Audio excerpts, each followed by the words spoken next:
Welcome to Status Update, a recurring interview series about current events in digital media. This episode, we talk to Mark Russell about virtual production. Hi, Mark. How are you? How you doing? Great, thank you. Trying to get through it like everybody else. Yeah. How's COVID life? It's got its pluses and its minuses. I think for me, it's been great to be able to spend a lot of time at home with my family and to work hours that I control, as opposed to somebody else's control. You can do interviews like this just from your home. Yeah, exactly. It is weird, sort of getting used to the fact that you have to do everything from your home. So, whereas before at least there was the occasional office or a coffee house or whatever to escape to. Now, you just got to find your own little nook. Yeah. This actually usually looks like this. We do have this. Yeah. It's just that we dusted it because you have to. Nice. Is that a piano behind you or just a console? Yep. Just a table. It's an electric piano. Very nice. And two guitars. And this thing that used to be a mirror. Uh-huh. But I don't know what happened to it. It's very old. It's been around forever. I like it. Some nice texture. I have a tin ceiling tile that's about the same size that I should probably put up on this wall somewhere. Just. So where did virtual production kind of start? When was the first time that you kind of encountered it? When was the first time that it happened? Well, it's a gray line for me as to where virtual production started. But I think for me that the first eye-opening moment that kind of led to all of this was on Minority Report, where it was the first time I'd experienced a job that did 3D previs. And it was all motivated by the art department at the time. And we had a number of sequences that we just didn't know how to shoot physically. And using a 3D previs was the eye-opening moment that you could essentially pre-shoot or pre-plan or pre-design something with a level of detail that I had never experienced before. And that kind of set the groundwork, I think, for me. And then, as the tools progressed, I think the next big milestone was working with Rob Legato on Wolf of Wall Street. We had a sequence in there that we had a previs made, and it was the sinking of the ship when they're off the coast of Italy and they're all in the boat and the boat goes down. We hired Scanline to do the work, so they created basically an animated sequence for us that Rob then went and did a virtual shoot. So he went with a V-cam on his shoulder on a soundstage one day and basically shot the previs, which was all pre-rendered or essentially pre-animated. So he went out there on the day and he found all the angles as you would on a normal shoot, and it created a previs that was so much more dynamic than anything else I'd ever seen. That was the big eye opener for me, that this is now a tool that you can use to supplement and to essentially pre-shoot your material in a way that gives it that same dynamic feeling without actually having to go through all the steps of boats and gimbals and green screens. So that was really the one that sort of solidified it. But then taking it even further, I tried to bring that dynamic and that energy to the shows I did after that. On Motherless Brooklyn, we had a sequence in Penn Station, which was all CG, the old Penn Station that was destroyed in the 60s. And what I wanted to do there was take the same idea, but to be able to do it in camera on the day. So we had an NCAM system. We had proxy version in, I think at the time it was Motion Builder, that we were able to do live comps on a second monitor, so we could see exactly what we were looking at when we pointed the camera in certain directions. That again was another eye opener. It was like, oh my God, this works. And that was real time, or were you guys? Yeah, it was real time. It wasn't intended for anything other than reference. We actually were able to use the outputs from that real time render to get us through temps, which was great. Mm-hmm. But it was really a tool for us to be able to see that if we put the camera here, this is what the background should look like. And we were able to frame up with a real background or a virtual background in order to know what our ultimate CG background was going to look like. And then since that point, I've tried to take every job that I've done since then, I've tried to take a piece and kind of carry that in and bring at least one element of virtual production to just about everything I do. Right. So I think it just helps. Would you say that it feels like this is something that's taking over, like it's creeping into all the elements of kind of the production? Without a doubt. I think there are opportunities in just about every situation that I can imagine for visual effects, where having a virtual element or a virtual piece or a virtual scene in order to tell the rest of the crew what you're trying to do, to be able to show it to the director and the DP on the day, to pre-shoot it like we did on In the Heights. I know is a specific question for later, but we had one sequence in the movie, which is called When the Sun Goes Down, and it's this really beautiful romantic number between two actors, and really wanted a way to visualize and previs this sequence. And what we were able to do, working with Silver Spoon Animation in Brooklyn, we motion captured the choreography team doing the dance that the actors were going to do. And we did a very crude facial capture of our two lead actors for this sequence. And we mapped them into this Unreal environment. And we basically built a playable version of the scene in Unreal that we could walk around with after the capture and virtually shoot as many times as we wanted. And we built a previs out of that.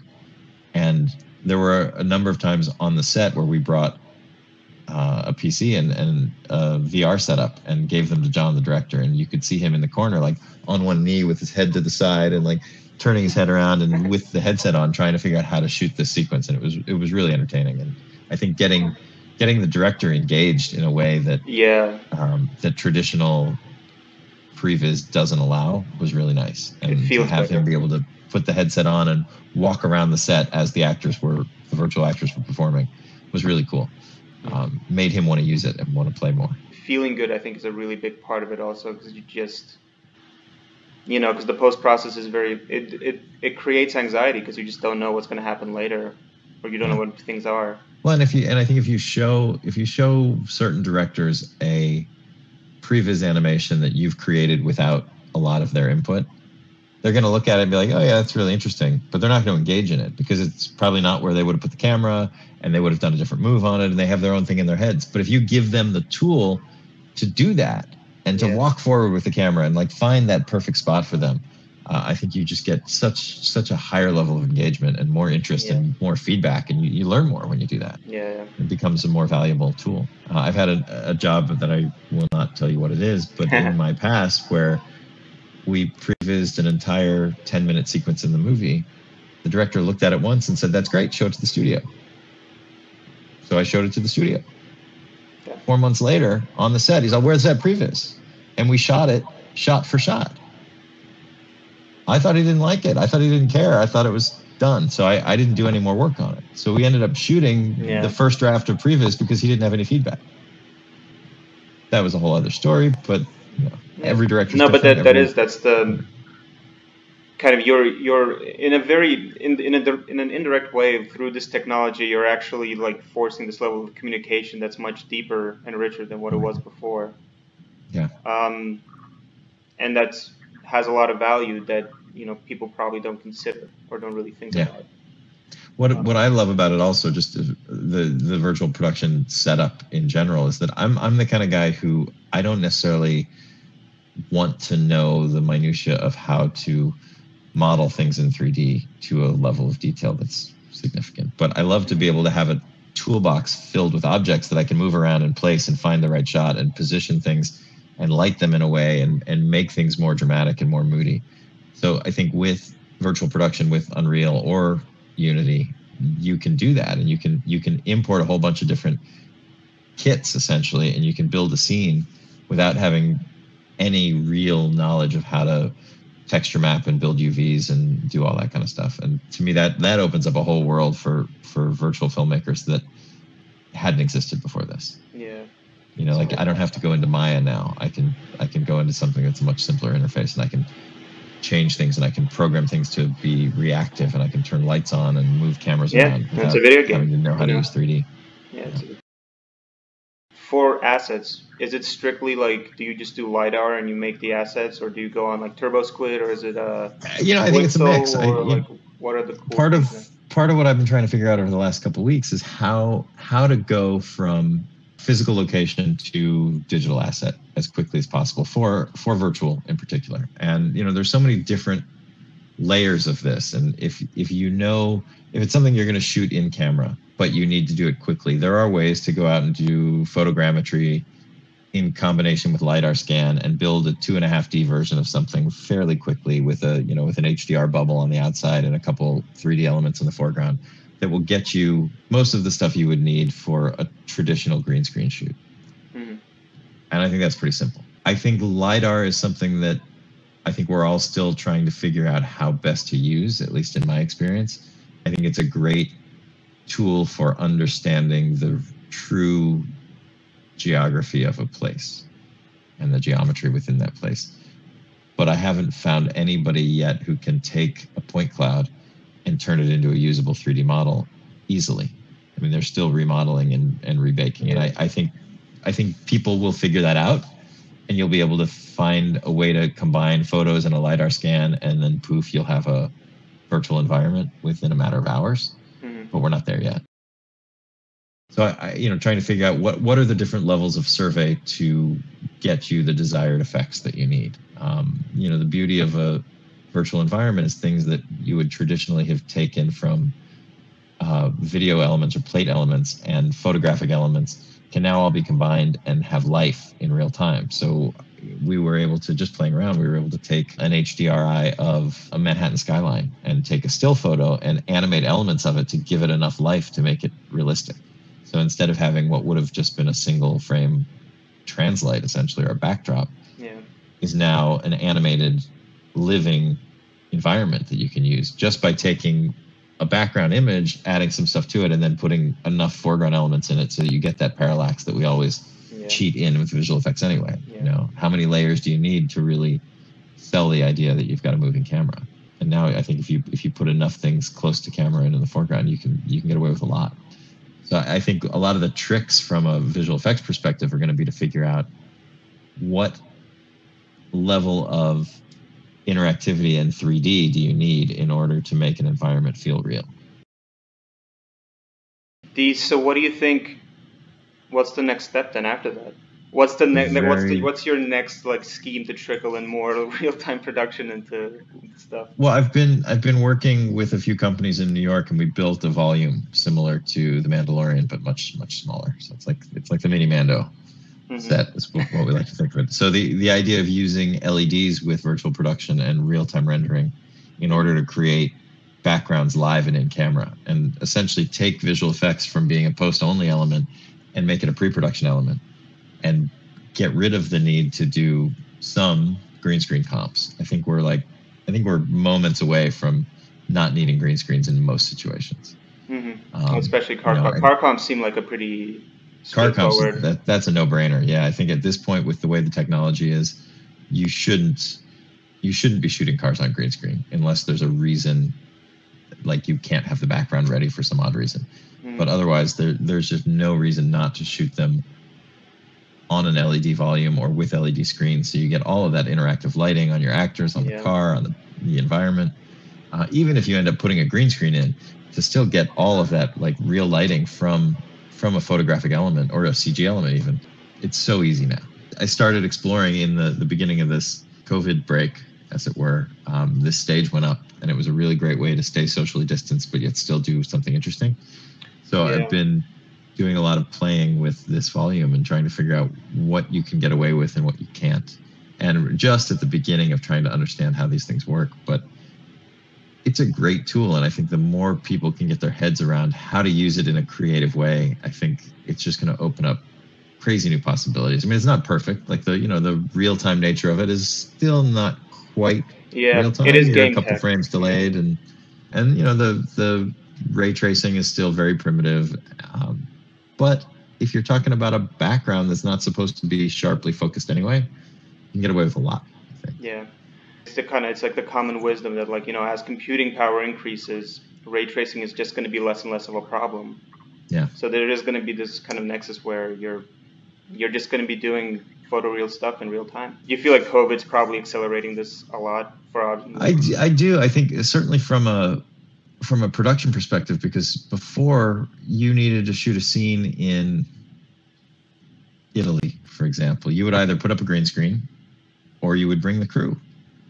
And now you don't have to do that. You can bring Italy to the stage or bring whatever location you need to the stage. So I think you can do a lot of international location kind of work in one space now, especially for shows that have one or two pieces that have like a, you're in a hotel room in wherever that was always a traditional green screen shot. I think we can be creative now and we can get away with more, make more realistic looking environments and more elaborate environments without actually having to go there and without having to cheat and, make it a hotel room with a little small window that we end up putting an image in. Where does that limit, right now, where do you think that limit lives? So, like, obviously, you can't go like 180 degrees with a camera on a virtual set yet. Is anybody talking about doing like an actual curved screen? Yeah, I mean, I don't know why you couldn't. The one that we built here in Brooklyn was 45 feet in diameter, and it was on a 5-degree curve. So it was like, at the end of the day, it was probably about 110 degrees of the circle. But the idea there was that as you have that wraparound, if you put an object in the middle, you're getting light from both sides. So the idea was more for lighting, but it was also for camera position. So if you start here, you could come all the way around to the other side and get a good 120 degrees of turn in camera. Cool. Because the level of rotation that we did with the panels was slight enough that you didn't get a lot of color shift with the camera position. So they were always pointing at the camera as long as you were in the sweet spot. Yeah, and you have to have enough panels in place so you don't get like a mosaicing kind of. Yeah, and we found that the one we built we didn't have any problems with, and this was just the first test. So I think you can do a curve. Like the Mandalorian was a circle, right? It was a semicircle that was like a 220 degree. Mm-hmm. The trick that we found was we built a piece on the top too, and having that overlap. It was great for lighting, but if once you see off the screen, you're still seeing off the screen. So my next thought is to build a ceiling piece that extends beyond the walls of the main curve. So we were here. Now I'm going to have it go back here. So if the camera's down here looking up, you're still seeing screen, even though you're cutting off one edge. But I think all of those things, it's like every case is completely different. Mm-hmm. Until somebody figures out how to build a full room where you can work in and do 360. But again, one of the ideas I had was that if you're in a volume, even if it's a single panel, you could fake a 360 degree rotation by not having your actor move or the camera move and just have the environment move instead. So put the virtual camera on a rotation. Yeah, as long as you don't see the ground. Yeah. Or if you do see the ground, get a turntable that's synchronized to the environment. It gets back to all this stuff can be done. Yeah, it gets back to the planning problem where it's almost, you can do anything, but you have to kind of pre-plan and commit to a lot of things. Yeah, well, and that's one thing I wanted to talk about for sure was one of the benefits, I think, of virtual production in the way that we're now conceiving it, using Unreal and Unity or any of these other programs, is that you now go from conception through design with the production department, who's all working in 3D and CAD mostly now anyway. You can build these models in any piece of software and convert them along the way to be used in Unity or Unreal. And then that same geometry can be used for finished products. I mean, right now it's not seamless yet, but if you're building something that starts in Rhino and then gets modeled by a VFX company in Maya, you can export those Maya files, bring them into Unreal midway through the process, and you know that your geometry is going to more or less line up with the finished product. So now everybody's working in the same space. Yeah, with one asset library. Yeah, and I think the next step and the next phase of all of this virtual production is going to be make that seamless and be able to use that same geometry and the same modeling tools that everybody else is using for visual effects and just be able to import those in. And I know that's the promise of Unreal 5. Who knows if it'll be true or not, but that's like the golden cup, right? It's like the miracle cure. If you can find a way to take visual effects production ready models and import them into a virtual world, all that's doing is moving your timeline forward. So rather than saying virtual production is going to eliminate visual effects, it's just bringing visual effects into the process earlier. Yeah. Which I think is a good thing for everybody. We just very likely a good thing. Yeah. And then, you have these conversations around set pieces and design that starts at the beginning and goes consistent all the way through to the end. And I think that's a huge, huge asset for virtual production. I only have one question left. So my last question really is like, so everything we're talking about is kind of like the next 5 years, right? What do you think like 10, 15 years from now?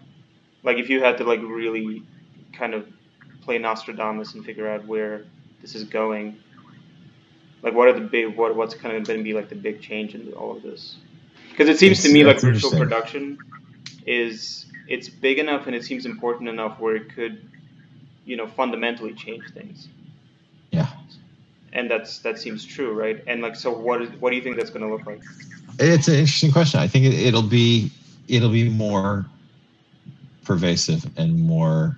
You'll be able to do more with it in the sense that I think if you can have a virtual production environment where half of your lighting is pre-built into the scene or the environment. So, if you, rather than thinking about a green screen versus an LED, with the LED, you've got cues for the virtual environment there already. So anything behind the actor doesn't need to be augmented and they're getting that light. So I think taking that a step further, I think we'll be able to have real-time rendered CG elements added on top of things as opposed to just behind things. I think there'll be, that XR component where you've got a virtual background, but now we're assuming we're going to be able to have virtual interaction and virtual foregrounds that are replaced live and rendered on the spot. Yeah, I think that'll be amazing. So they have animators with different interfaces where they're creating creature effects live.